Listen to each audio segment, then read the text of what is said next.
Super hit. Nice movie అన్న. Cinema బాగుందన్న, super గా ఉంది. సాంగ్స్ అన్ని సూపర్ గా ఉన్నాయి, మేము చాలా ఎంజాయ్ చేసాం. సినిమా బాగుందన్న, సాంగ్స్ కూడా బాగున్నాయి, అన్ని బాగున్నాయి. బాగుంది. బాగుందన్న, యాక్టింగ్ బాగుంది, మొత్తం బాగుంది. మూవీ అయితే సూపర్. ఇప్పుడే చూసానండి ఘంటసాల మూవీ. నిజంగా ఒక బ్లాక్ బాస్టర్, మంచి క్లాసికల్ మూవీ అన్నమాట. ఘంటసాల గారి గురించి ఈ జనరేషన్ లో ఎవరికి తెలియదు, కానీ ఈ సినిమా చూసిన తర్వాత ప్రతి ఒక్కళ్ళు ఆయన గురించి చాలా చాలా తెలుసుకుంటారు. ఆయన జీవిత చరిత్రని సినిమా రూపంలో తీసి ఇంత మంచిగా తీస్తారు అనుకోలేదు. ఆయన జీవితం స్టార్టింగ్ నుంచి ఎండ్ వరకు చాలా నీట్ గా ఆయన జీవితంలో పడ్డ కష్టాలు కానీ ఆయన సక్సెస్ కానీ చాలా బాగా చూపించారు. ఆయన ఇంటర్నేషనల్ వెళ్ళి అక్కడ సాంగ్స్ పాడటం అనేది సినిమాలో చూపించారు అనమాట. సినిమాలో చేసిన ప్రతి ఒక్క క్యారెక్టర్ చాలా బాగా చేశారు. అప్పటి కాలానికి మనల్ని తీసుకెళ్లారనమాట. అది చూస్తుంటే మనం కూడా ఆ కాలంలో పుట్టింటే బాగుండు అనిపించింది. సో ఆ మ్యూజిక్ కానీ, ఆ సాంగ్స్ కానీ, సో ఆయన గురించి ఎంత చెప్పినా ఒక లెజెండరీ అనమాట ఆయన. సో ఆయన గురించి ఎంత చెప్పినా తక్కువ. ఆయన సినిమాని మనం చూడటం అనేది చాలా అంటే చాలా గ్రేట్ అనమాట. ఈ జనరేషన్ వాళ్ళు ఘంటసాల గారి గురించి తెలుసుకోవాలంటే ఖచ్చితంగా వెళ్ళి సినిమా చూడండి. ఫ్యామిలీతో చూడాల్సిన సినిమా అనమాట. మెయిన్ మ్యూజిక్ లవర్స్ అయితే సో ఆయనకి ఇన్స్పిరేషన్ గా తీసుకొని ఎన్నో సాధించాడు అనమాట. తప్పకుండా వెళ్ళి థియేటర్లో చూడండి, ఫ్యామిలీతో వెళ్ళి చూడండి ఘంటసాల మూవీ. అన్న ఇప్పుడే ఘంటసాల మూవీ చూసాను. సినిమా మాత్రం ఎక్కడికో తీసుకెళ్లిపోయింది. అంటే చాలా మూవీస్ చూస్తుంటాం, దాంట్లో కొన్ని మూవీస్ మాత్రం మన హార్ట్ కి టచ్ అయితే. సో దాంట్లో 2026 లో మనం చూసిన ఫస్ట్ మూవీ ఇంత మంచి మూవీ చూడడం అనేది చాలా బాగా అనిపించింది అన్న. అసలు ఘంటసాల గురించి, ఆయన గారి గురించి మనకు చాలా మందికి తెలియదు, నాకైతే చాలా తెలీదు. ఈ రోజు చూసిన తర్వాత చాలా బాగా అనిపించింది నాకైతే. అంటే ఇన్ని రోజులు నాకు చెప్తుండే వాళ్ళు చెప్తుండే, బట్ నాకు అంతగా తెలీదు. ఈ రోజు మూవీ చూసిన తర్వాత ఆయన గురించి మొత్తం తెలుసుకున్నాను. చాలా అంటే చాలా బాగా అనిపించింది. మెయిన్లీ తను ఎలా కష్టపడ్డారు, ఆయన ఎలా అసలు ఇండస్ట్రీకి ఎలా వచ్చారు, ఆయన సాంగ్స్ గురించి చాలా అంటే చాలా గొప్పగా చూపించారు. చాలా గొప్ప మనిషి అని. సో చాలా బాగా అనిపించింది నాకు. అండ్ మెయిన్ తను చిన్నప్పటి నుంచి వెళ్ళేంత వరకు తన జీవిత చరిత్ర మొత్తం చూపించేశారు. సో చాలా బాగా అనిపించింది నాకైతే. ఆ మ్యూజిక్ అన్న మెయిన్, అసలు మ్యూజిక్ లవర్స్ ఎవరైనా ఉంటే మాత్రం లోపలే కూర్చుంటారు. అసలు 2 hours 45 minutes అసలు ఎలా వెళ్ళిపోయిందో కూడా తెలీదు. అంటే ఆ మధ్యలో వచ్చే సాంగ్స్ కావచ్చు అండ్ యాక్టర్స్ పర్ఫార్మెన్సెస్ కావచ్చు చాలా బాగున్నాయి అన్న. నేను కాసేపు ఎక్కడికో వెళ్ళిపోయాను, అంతా బాగా అనిపించింది నాకైతే. సో మంచిగా ఈ న్యూ ఇయర్ కి ఫ్యామిలీతో వెళ్ళి అందరూ థియేటర్ కి వెళ్ళి చూడాల్సిన సినిమా ఏదైనా ఉందంటే ఘంటసాల మూవీ చూడండి. So please do watch in theatres. చూసాను ఘంటసాల మూవీ, చాలా ఎక్స్టెండ్ గా ఉంది. మనకి పాటలు వినగా ఎట్లా అనిపిస్తాయో తీయగా అట్లా అనిపించింది సినిమా కూడా. దాంట్లో సాంగ్స్ కానీ, వరల్డ్ ఆఫ్ బయోగ్రఫీ, మొత్తం స్టోరీ అంతా మనకి చాలా బాగా చూపించారు. బయోగ్రఫీ అంతా ఘంటసాల గారి గురించి మొత్తం బయోగ్రఫీ అంతా కళ్ళకట్టుగా కనిపించింది మనకు స్క్రీన్ మీద చూస్తుంటే. ఆ టైప్ ఓల్డ్ ఆఫ్ బయోగ్రఫీ లో మనకి సాంగ్స్ మన తాతలు అండ్ మన వాళ్ళ అందరూ ఎట్లా విన్నట్టు అనిపించిందో అట్లా మనకు ఒక ఫీల్ అనిపించింది. థియేటర్ లో మొత్తం ఒక అట్మాస్ఫియర్ క్రియేట్ అయింది. ఆ సినిమా మొత్తం చాలా యాక్చువల్ గా డైరెక్షన్ కూడా చాలా బాగా తీశారు. ఆ సాంగ్స్ అంటే మనం అప్పుడులో మనం అంతగా వినలేదు, కానీ ఈ సినిమా మొత్తం చూసినంతసేపు మనకి ఆ సాంగ్స్ మొత్తం రివీల్ చేశారు. బాగా ఎక్సలెంట్ గా తీశారు, చాలా ఎక్సలెంట్ గా ఉంది. బాగుంది కూడా సినిమా. తప్పకుండా మీ దగ్గర ఉన్న థియేటర్స్కి వెళ్ళి ఘంటసాల మూవీ చూడండి. పాటలు పాడే వాళ్ళందరికీ చాలా ఎక్సలెంట్ గా మీకు ఒక ఫీల్ గుడ్ మూవీలా అనిపిస్తుంది. ఘంటసాల మూవీ చాలా ఎక్సలెంట్ గా తీశారు, చాలా బాగుంది. బయోగ్రఫీ తప్పకుండా చూడండి. Thank you.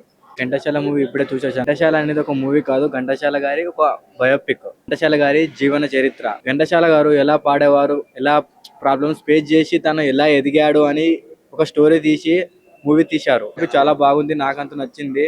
తను చిన్న ఉన్నప్పటి నుంచి పెద్ద అయ్యే వరకు సాంగ్స్ అయితే ఎలా పాడుకుంటూ ఎదిగారు, మొత్తం అలా పుట్టినప్పటి నుంచి డెత్ అయ్యే వరకు మొత్తం చూపించారు. చాలా బాగుంది. సాంగ్స్ అయితే అదిరిపోయినాయి. నాకంతే ఒక ఫీల్ ఉంది సాంగ్స్ లో. అంటే ఓల్డ్ సాంగ్స్, బట్ ఒక ఫీల్ ఉంది నాలో. మంచి బెస్ట్ సాంగ్స్ వినొచ్చు, డైలీ వినుకుంటూ ఒక సాంగ్ అన్నా వింటే పడుకోవచ్చు అనే ఫీల్ వచ్చింది నాకు. ఫస్ట్ ఇయర్ స్టార్ట్ చేయగానే నాకు ఒక మంచి సినిమా చూసిన ఫీల్ వచ్చింది. ఎందుకంటే ఇది ఒక సినిమా కదండి, నిజంగా ఒక వ్యక్తి యొక్క చరిత్ర అని చెప్పుకోవాలి. ఆయనే ఘంటసాల గారు.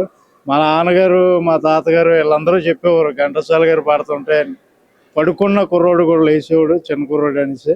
అదే ఏడుస్తున్న కుర్రోడు కూడా నవ్వేవాడు అని చెప్పేవారు. అది ఇప్పుడు నాకు సినిమా చూసి అర్థమైందండి. 10,000 సాంగులు పాడి ఒక 100 సినిమాలు మ్యూజిక్ డైరెక్టర్ కింద చేసిన ఒక మహా వ్యక్తి చరిత్ర అయితే ఈరోజు చూడడం జరిగింది. చాలా బాగుందండి సినిమా. ఇంకా ఇందులోనే మనకి స్వతంత్రం రాకముందు, స్వతంత్రం వచ్చిన తర్వాత ఇవన్నీ కూడా విజువల్ పరంగా చాలా బాగా చూపించారు డైరెక్టర్ గారు. నిజంగా హ్యాట్సాప్ చెప్పాలండి డైరెక్టర్ గారికి. ఎందుకంటే ఈ జనరేషన్లో ఘంటసాల గారి గురించి ఎవరికి తెలియదు. కానీ మనకి మన తాతలు ఫాదర్స్ని అడిగితే కనుక చెప్తారు ఘంటసాల గారి యొక్క గొప్పతనం. మ్యూజిక్ పుట్టింది ఆయన దగ్గర అని చాలా మంది చెప్తూ ఉంటారు. సో చాలా మంచి సినిమా అండి. ఈ సంవత్సరంలో స్టార్టింగ్లో ఇంత మంచి సినిమా వచ్చినందుకు చాలా సంతోషంగా ఉంది. అందరూ తప్పనిసరిగా చరిత్ర తెలుసుకోవాలి. చరిత్ర మనకి ఇందులో పొట్టి శ్రీరాములు గారు మన రాష్ట్రాన్ని తీసుకురావడానికి ఎంత కష్టపడ్డారు ఇవన్నీ కూడా చాలా విజువల్ పరంగా చూపించారు. ఇంకోటి ఎస్పి బాలసుబ్రహ్మణ్యం గారిని కూడా ఇందులో ఇన్వాల్వ్ చేశారు. ఎస్పి బాలసుబ్రహ్మణ్యం గారికి చాలా మంది ఫ్యాన్స్ ఉన్నారు. అలాగే ఆయన ఏమో ఘంటసాల గారి ఫ్యాన్. ఇదంతా కూడా మూవీలో చూపించడం జరిగింది. ఈ జనరేషన్కి నేను చెప్పేది ఒకటేనండి, మన చరిత్ర తెలుసుకోవాలంటే ఈ మూవీ కంపల్సరీగా చూడాలి. ఇది family entertainer, best family entertainer. So అందరూ తప్పకుండా వచ్చి వాచ్ చేయండి ఘంటసాల మూవీ. ఆ ఘంటసాల గురించి మన తాతలు మా నాన్నలు ఎంత గొప్పగా చెప్పారంటే, అప్పట్లో ఆయన పాటలు లేనిదే ఏ పని చేసేవారు కదా, అంటే అంత ఇన్వాల్వ్ అయ్యారు ఆ పాటలో. అట్లా ఆయన మ్యూజిక్ కానీ ఆయన గాత్రం కానీ చాలా గొప్పగా ఉండేది. కానీ వాళ్ళు చెప్పేటప్పుడు మనకు తెలియదు.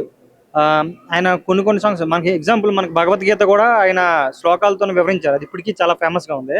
అంత గొప్ప గాత్రంతో ఉన్న వ్యక్తి మన తెలుగువాడు అవడం మనకి చాలా గర్వకారణం. ఇప్పుడు చూసేది ఆయన బయోపిక్ అనమాట. చాలా అద్భుతంగా ఉంది సినిమా. కళ్ళకు కట్టినట్టు ఎక్కడ ఇది అవ్వకుండా చాలా నీట్గా మాకు కళ్ళకు కట్టినట్టు చూపించారు ప్రతి పాయింట్ టు పాయింట్. ఇలాంటి సినిమా ఇప్పుడున్న జనరేషన్లో ప్రతి ఒక్కరూ ఫ్యామిలీతో కలిసి చూసి తెలుసుకోవాలని ఆయన గురించి కోరుకుంటున్నాను. సినిమా అయితే చాలా అద్భుతంగా ఉంది. సాంగ్స్ వింటుంటే అసలు అప్పట్లో ఆ మ్యూజిక్ అనేది చాలా అద్భుతంగా ఉండేది. ఇది అందరూ చూస్తారని కోరుకుంటున్నాను. Thank you. Ghantasala cinema A cinema అన్న, నిజంగా చాలా బాగుందన్న. నిజంగా చెప్తున్నాం కదన్నా, గతాన్ని గుర్తు చేస్తూ భవిష్యత్తు బాటల చేత చరిత్ర అన్నట్టు ఘంటసాల గారి బయోపిక్ మాత్రం అదిరిపోయిందన్న. చాలా బాగుందన్న. అప్పుడున్న జనరేషన్లో మనం ఎందుకు లేవా అని బాధపడుతున్నాం అన్న. ఇంక చెప్తున్నాం కదన్న, ఇప్పుడైతే అన్ని టెక్నాలజీలు వచ్చినాయినా, అప్పుడు ఆ టెక్నాలజీలు లేవన్న. పాపం చాలా సంగీతం కోసం చాలా కష్టపడేవారు అన్న. సంగీతం రావాలంటే మామూలు కష్టపడేవారు కాదన్న. నిజంగా అలా కష్టపడేవారు అన్న. నిజంగా చాలా బాగుందన్న సినిమా మాత్రం. సుమన్ గారి క్యారెక్టర్ కానీ ఇందులోని బాలసుబ్రహ్మణ్యం గారి క్యారెక్టర్, బాలసుబ్రహ్మణ్యం గారిని కూడా ఆయన ఫ్యాన్. ఆయన మా ఘంటసాల గారి ఫ్యాన్ బాలసుబ్రహ్మణ్యం గారికి కూడా చాలా మంది ఫ్యాన్స్ ఉన్నారు. అందులో ఫ్యాన్స్ నేను ఒకరిని. చాలా చాలా బాగా చూపించారు అన్న. చెప్తాను కదా, ఎక్కడ బోర్ అనిపించదు అన్న. ఇంటర్వెల్ దాకా ఒక లెవెల్లో ఉంటే ఇంటర్వెల్ తర్వాత ఇంకో లెవెల్లో ఉంటుందన్న. మంచి సినిమా అన్న. ఈ వారంలో ఏదన్నా బెస్ట్ మూవీ ఏదన్నా ఉందంటే ఘంటసాల మూవీ అన్న. దయచేసి మాత్రం ఇంకా చాలా మందికి తెలియదన్న, ఎప్పుడో ఈ సినిమా అని అనుకుంటారు. కానీ మనం తెలుసుకోవాలన్నా, చరిత్ర అన్నది తెలుసుకోవాలన్నా. ఒక మనిషి గురించి కానీ, ఒక చరిత్ర గురించి కానీ, ఇప్పుడు ఇందాక చెప్పినట్టు మనోడు చెప్పినట్టు ఆంధ్ర రాష్ట్రం గురించి అమర్జీ పొట్టి శ్రీరాములు 58 రోజులు నిరాదీక్ష ఎలా చేశారు అన్నట్టు ఈ సంగీతం కోసం ఈయన చాలా కష్టపడ్డారన్న. నిజంగా ఘంటసాల గారు మాత్రం నిజంగా నిజంగా చాలా చాలా హ్యాపీ అన్న. నిజంగా మాత్రం నాకు అదృష్టం అన్న. ఈ సినిమా చూడడానికి నాకు సినిమా చూస్తూనే ఎక్కడ కూడా నాకు అలా ఇమిడైపోయినన్న. సీట్లోంచి బయటికి లేగలా, అలా ఉండిపోయింది తప్ప కళ్ళంటి ఏడుపు. ఆ సన్నివేశాలు, ఆ లొకేషన్లో అబ్బా అమెరికా దాకా కూడా వెళ్ళారన్న. అన్ని అందరు కంట్రీలు కూడా తిరిగారు, బాగా తిరిగారు, చాలా బాగా తిరిగారు. చూసుకుంటూ పోతే ఎక్కడ కూడా బోర్ అనిపించదు అన్న. చాలా బాగుందన్న. దయచేసి అందరూ థియేటర్ రండి అన్న. జనవరి 2, 2026 రిలీజ్ అయింది. మీ అభిమాన థియేటర్లో రిలీజ్ అయింది. దయచేసి పిల్లలు, పెద్దలు, అందరూ ఫ్రెండ్స్ అందరూ కూడా మీతో పాటు 10 మందిని, ఆ 10 మందిని ఇంకో 10 మందికి చెప్పండి. మంచి గుడ్ మూవీ అండి ఘంటసాల. నేను చాలా రోజుల నుంచి చూడలేదు, కానీ మా మామ తీసుకొచ్చారు ఈరోజు. సినిమా అయితే నేను వద్దామో రాదని డౌట్లో వచ్చాను, కానీ మా మామ ఇంత మంచి సినిమా చూపిస్తానని అనుకోలేదు. ఈ మూవీ అయితే ఫ్యామిలీతో చూడాలి.